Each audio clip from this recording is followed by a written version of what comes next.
Pandian store சீரியலில் today எபிசோடில் நம்ம சரவணன் நேர்ந்துட்டு வெளியே போய் படுத்துட்டு இருக்காங்க. அதுக்கு அடுத்ததான் நம்ம ராஜியும் நம்ம கதிரும் வீட்டுக்கு வந்து பார்க்குறாங்க. வீடு லாக் பண்ணியிருக்கு. பார்த்தியா, வீடு லாக் பண்ணி ஆயிடுச்சு. நீ இப்போ ரொம்ப சந்தோஷமாக இருக்க போல இருக்கு. எதுனால கேட்குற?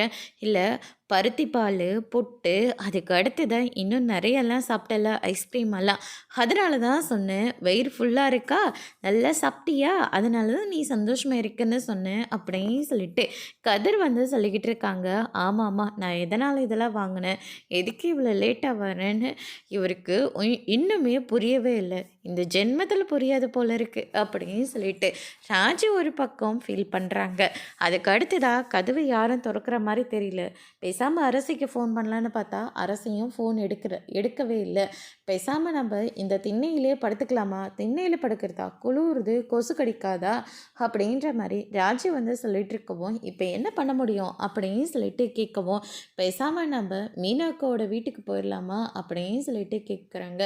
உடனே கதிர் இருந்துட்டு அதெல்லாம் ஒன்றும் வேண்டாம் அப்படின்ற மாதிரி சொல்லிடுறாங்க. அதுக்கு அடுத்ததாக யாரோ கதவை திறக்கிறாங்க. யாருன்னு பார்த்தா நம்ம சரவணன் தான். ஆனால் அரசிக்கு ஃபோன் பண்ண அரசியே ஃபோன் எடுக்கலை. ஆனால் நீங்கள் வந்து கதவை திறக்கிறீங்க அப்படின்னு சொல்லிட்டு கேட்கவும், அதுக்கு அடுத்ததாக இல்லைடா, வெளியே தாண்டா படுத்துட்டு இருந்தேன், அதுக்கப்புறம் ஏதோ வண்டி சத்தம் கேட்டுச்சு, அதுக்கப்புறம் நீங்கள் பேசுகிற சத்தமும் கேட்டுச்சு, எப்படியும் நீங்கள் தான் வந்திருப்பீங்கன்னு சொல்லிட்டு தான் நானே கதவை திறந்தேன் அப்படின்னு சொல்லிட்டு நம்ம சரவணன் வந்து சொல்லிடுறாங்க. அதுக்கு அடுத்ததாக வந்து பார்த்திங்கன்னா, என்னென்ன வெளியே படுத்துட்ருக்க? ஆமாண்டா, உள்ளே ஃபுல்லாக புழுக்கமாக இருக்குது, அதனால் உள்ளே தூங்க முடியல, அதனால தான் வெளியே படுக்கலான்னு அப்படின்ற மாதிரி சொல்லிக்கிட்டு இருக்காங்க. என்னென்ன உள்ளே விட வெளியே தான் ரொம்ப புழுக்கமாக இருக்கும், நீ நடன ஆப்போசிட்டாக பேசிகிட்டு இருக்க அப்படின்ற மாதிரி சொல்லிடுறாங்க. இந்த ஆராய்ச்சியெல்லாம் ரொம்ப முக்கியமாடா, போய் பேசாமல் படுற போடா அப்படின்னு சொல்லிட்டு சரவணன் இருந்துட்டு ராஜியும் கதிரையும் அங்கேருந்து அனுப்பி விட்டுறாங்க. அதுக்கு அடுத்ததாக கதிர் இருந்துட்டு போய் சரவணனை பார்க்குறாங்க.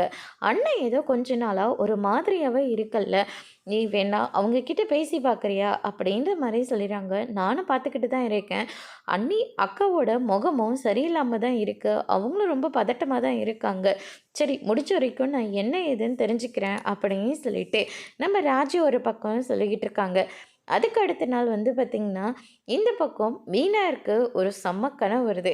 பார்த்தாக்க நம்ம செந்தில் இருந்துட்டு காலையிலே தூங்கி எழுந்திரிச்சு வீட்டுக்கெல்லாம் மணி அடித்து பூஜை பண்ணி, என் பொண்டாட்டிக்கு ஒரு நல்ல அறிவை கொடு, சீக்கிரமாக வேணை புரிஞ்சு ஏற்றுக்கட்டும், இந்த கபோர்ட் ஃபுல்லாக வெறும் பணமாக இருக்கணும் அப்படின்னு சொல்லிட்டு செந்தில் வந்து பூஜை பண்ணிக்கிட்டு இருக்காங்க. அதுக்கு அடுத்ததாக எல்லாமே கனவாக போச்சு. பக்கத்தில் நம்ம செந்தில் படுத்துட்ருக்காரு. மணி 7 மணிக்கு மேலேயே ஆகிட்டுருக்கு. எங்க எந்திரிங்க, டைம் ஆச்சு, காஃபி போடணும், போய் பால் பாக்கெட்டு வாங்கிட்டு வரணும், மாவு வாங்கிட்டு வந்து இன்னும் நிறையெல்லாம் சமைக்கணும், ஆஃபீஸ்க்கு போகணும், குளிக்கணும், இப்படி நிறைய வேலை இருக்குங்க, எந்திரிங்க அப்படின்ற மாதிரி சொல்லிடுறாங்க. நைட்டு 2 மணி வரைக்கும் டிவி பார்த்தாச்சு. அதுக்கப்புறமா ஒரு 8 மணி நேரம் டாக்டர் வந்து தூங்க சொல்லியிருக்காங்க. நான் இன்னும் 1 மணி நேரம் கழித்து தானே எந்திரிக்கிறேன், குட் நைட் அப்படின்ற மாதிரி வந்து சொல்லிடுறாங்க. ஏங்க, நேற்று மட்டும் சரி பங்குக்கு நான் வேலை செய்கிறேன்னு சொன்னீங்க, ஆனால் இப்போ என்னடனா இப்படி பேசிக்கிட்டு இருக்கீங்க? அது நேற்றுமா, ஆனால் எனக்கு டாக்டர் சொல்கிறது தான் ரொம்ப முக்கியம், எனக்கு முதல்ல தூக்கம் தான் முக்கியம் அப்படின்ற மாதிரி சொல்லிடுறாங்க. அதுக்கு அடுத்தது இந்த ஜென்மத்தில் நீங்களாம் திறந்தவே மாட்டீங்க அப்படின்னு சொல்லிட்டு நம்ம மீனாக இருந்துட்டு அங்கேருந்து எந்திரிச்சு போயிடுறாங்க. அதுக்கு அடுத்ததான் இந்த பக்கம் ராஜியும் நம்ம தங்கமயிலும் வந்து சமைச்சிட்ருக்காங்க. அப்போ நம்ம அரசி இருந்துட்டு தேங்காய் துருவிட்டுருக்காங்க. நான் மீனானியை ரொம்பவே மிஸ் பண்ணுறேன் அப்படின்ற மாதிரி சொல்லிடுறாங்க. எதுக்கு தேங்காய்லாம் துருவறதுக்கா அப்படின்னு சொல்லிட்டு கேட்கவும், அதுக்காகலாம் இல்லை, அவங்க மேலே நான் நிறைய பாசம் வச்சுருக்கேன், அவங்க இந்த வீட்டில் இல்லைன்னு உடனே எனக்கு ரொம்ப கஷ்டமாக இருக்குது.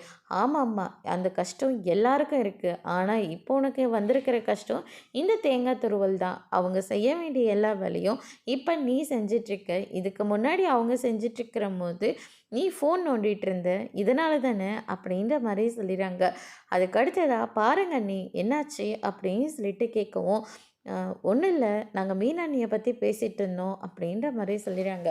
ராஜி இருந்துட்டு, அக்கா கேட்குறேன்னு தப்பாக எடுத்துக்காதீங்க, உங்களுக்கும் மாமாவுக்கும் ஏதாவது பிரச்சனையா அப்படின்னு சொல்லிட்டு கேட்கவும், ராஜி என்ன சொல்கிற அப்படின்னா, மாமா ஏதாச்சும் உங்ககிட்டயோ இல்லை கதிர் தம்பிக்கிட்டேயோ சொன்னாரா அப்படின்னு சொல்லிட்டு கேட்கவும், இல்லை இல்லை மாமாலாம் எதுவும் சொல்லலை, நாங்களாக தான் கேட்குறோம், உங்களுக்கும் அவங்களுக்கும் ஏதாவது பிரச்சனையா அப்படின்னு சொல்லிட்டு கேட்கவும், பிரச்சனை தான், எதுக்கு எடுத்தாலையும் என்னை சந்தேகப்பட்டுக்கிட்டே இருக்காங்க, சண்டை போட்டுக்கிட்டே இருக்காங்க, நான் என்ன பேசினாலையும் குத்தி குத்தி காட்டி பேசிக்கிட்டே இருக்காரு. என்னால் முடியல தெரியுமா?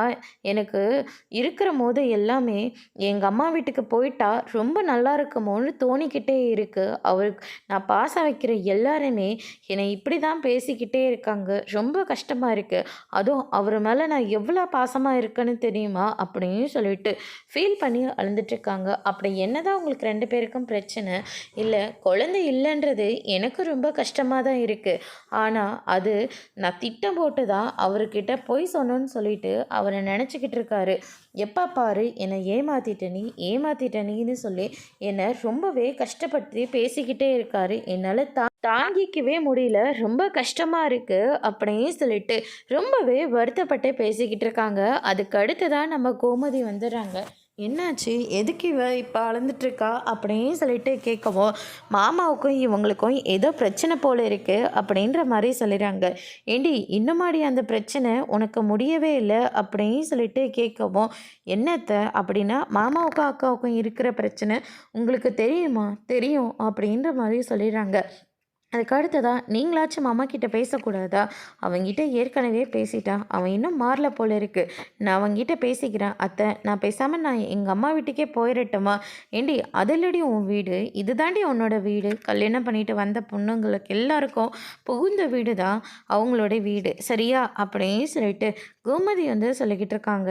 அதுக்கு அடுத்ததாக இந்த சைடு வந்து நம்ம கோமதி ரொம்பவே ஃபீல் பண்ணி உட்காந்துட்டு இருக்காங்க. அந்த நேரத்தில் நம்ம பாண்டியன் இருந்துட்டு கடையில் கொஞ்சம் வேலை நிறையாவே இருக்குது, டெலிவரி பண்ணுறதுலாம் நிறையவே இருக்குது, பழனியை சீக்கிரமாக கடைக்கு போக சொல்லு, டே சரவணா நீ அவங்க கூட சேர்ந்து கிளம்பிடுறா அப்படின்ற மாதிரி சொல்லிடுறாங்க. என்ன அவன் இன்னும் தூங்கிட்டு இருக்கானா அப்படின்னு சொல்லிட்டு நம்ம பாண்டியன் வந்து கேட்கவும், அதுக்கு அடுத்ததாக அப்படியெல்லாம் இல்லைப்பா, மாமா ஏற்கனவே கடைக்கு போயிட்டாரு, அவர் கடைக்கு போயிருப்பாருப்பா அப்படின்ற மாதிரி சொல்லிடுறாங்க. இதை கேட்டோன்னே பாண்டியன் வந்து ரொம்பவே ஷாக் ஆகுறாங்க. அதுக்கு அடுத்ததா ச்சே இதை வேற மறந்துட்டனே அப்படின்னு சொல்லிட்டு பாண்டியன் ரொம்பவே வருத்தப்படுறாரு. அதுக்கு அடுத்ததாக வந்து பார்த்திங்கன்னா இந்த பக்கம், மாமா நீங்கள் எதை பற்றியும் கவலைப்படாதீங்க, கடையை நான் இருக்கேன், என் அப்பா இருக்காரு, எல்லாருமே நல்லபடியாக பார்த்துப்போம், நீங்கள் எதை நினச்சியும் வருத்தப்படாதீங்க அப்படின்ற மாதிரி நம்ம தங்கமயில் வந்து சொல்லிக்கிட்டு இருக்காங்க.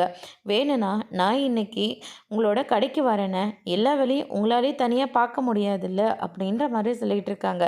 அதெல்லாம் ஒன்றும் வேண்டாண்டா, நான் இருக்கேன்ல, நான் பார்த்துக்கிறேன் அப்படின்னு சொல்லிட்டு நம்ம சரவணன் வந்து சொல்லிடுறாங்க. இருங்க மாமா, நீங்கள் மட்டும் எப்படி ஒத்தால இந்த வேலைலாம் செஞ்சிட்ருப்பீங்க, உங்களோட சேர்ந்து நான் பார்த்துக்கிறேன், அதே மாதிரி எங்கள் அப்பா இருக்கார், எல்லாருமே சேர்ந்து பார்த்துக்கலாம் அப்படின்னு சொல்லிட்டு தங்கமயில் வந்து சொல்லிக்கிட்டு இருக்காங்க. அதுக்கு அடுத்ததாக சரவணன் வந்து எதுவுமே பேசாமல் அங்கேருந்து கிளம்பி போயிடுறாரு. அதுக்கு அடுத்ததாக வந்து பார்த்திங்கன்னா நம்ம பாண்டியன் இருந்துட்டு, நேற்று நீ அவனோட கடைக்கு போயிருந்தியா, அதனால் எவ்வளோ பிரச்சனைலாம் வருது, நீ இனிமேல் அந்த கடைக்கு போகவே போகாது, அவனுக்கும் நமக்கும் ஒன்றும் இல்லைன்னு ஆயிடுச்சு இல்லை, எதுக்காக அவன் கடைக்கு போனதுனால இவங்க அண்ணன் தடிமாடு உன்னை பிடிச்சி அடிச்சிருக்கான், வீட்லேயும் தேவையில்லாம பிரச்சனையாக வந்துக்கிட்டே இருக்குது, அதனால் அவன் கடைக்கெல்லாம் போகாது, அந்த பழனி எப்படிப்பட்ட ஆளுன்னு நமக்கு எல்லாருக்கும் தெரிஞ்சிருச்சு இல்லை, இனிமேல் அவன் கூட யாரும் பேச வேண்டாம், பழகவும் வேண்டாம், அவன் கடைக்கு போகவும் வேண்டாம் அப்படின்ற மாதிரி சொல்லிடுறாங்க. அதோட இன்னைக்கான எபிசோட் முடிச்சிருக்காங்க. இனி பாண்டியன் ஸ்டோரில் அடுத்தடுத்து என்னெல்லாம் நடக்க போகுதுன்றதை வெயிட் பண்ணி பார்க்கலாம். தேங்க்யூ.